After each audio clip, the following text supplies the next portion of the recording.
Hi, Kaylin. These are absolutely beautiful.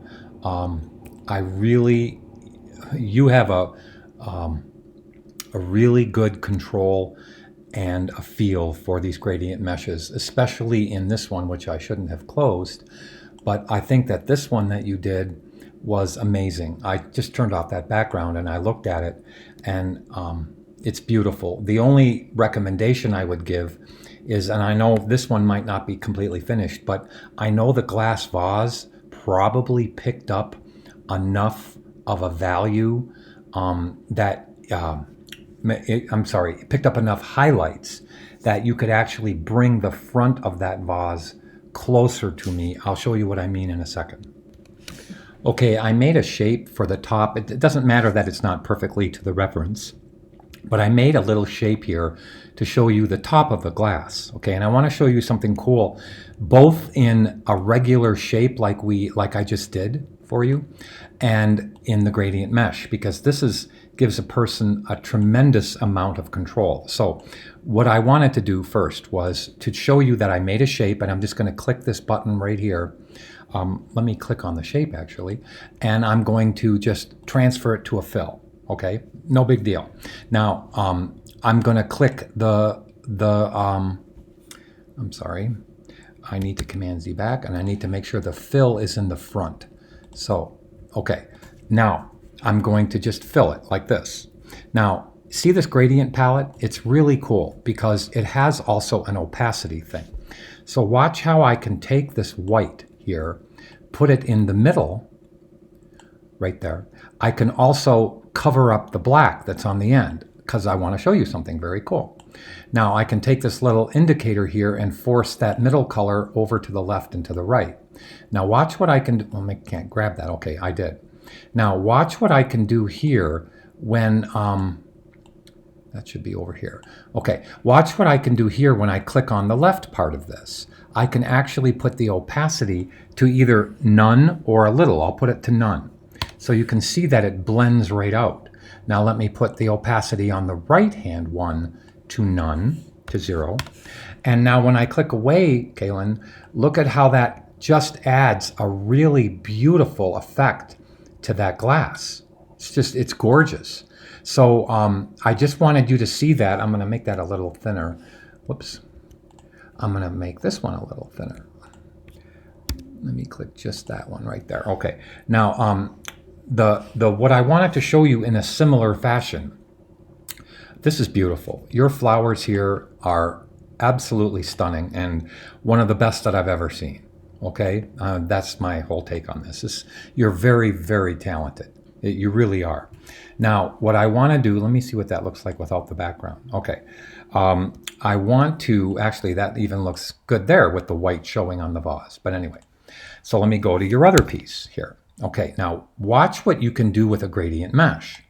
So there's a 0% opacity up here in the options palette. What if, just for giggles, I put a big blue sky colored square? I mean, I know this is not what you want for this. Okay, I totally realize that. But let me click on this and make sure that I am not on anything else but that. Okay, so now I am going to make, I'm getting a no right symbol on it. So I'm gonna, why am I getting a no right symbol on that? Oh, because I don't have a, let me make an M key rectangle. Okay, so I'm gonna make a huge rectangle, just fill it with blue. It's not important that it's, pretty. And I'm gonna put it below your flower. Now, why I'm saying this is, what if you wanted a soft edge on the top of the flower? What if you wanted to roll that edge into the visual blue that's behind it? Okay, let me do it on this side. Watch how I can take these colors right here, these points, and I can make sure that I lock up everything but your flower. That's important because I want to, Kaylin, marquee these points right here and select them all. So I'm making sure I only selected these points on top. Let me shift click this point and shift click these 3 or 4 points. And I know this is, just watch. So what if I wanted that edge not to be so sharp? Then I go up here to the opacity of this, see it over here on the left, and I put it at 0. And you can actually have something like this in Illustrator blend almost into nothing.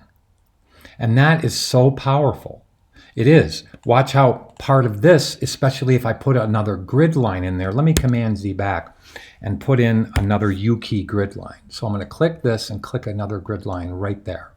Now I'll take those points and I'll shift click them, and I'll just do it quickly.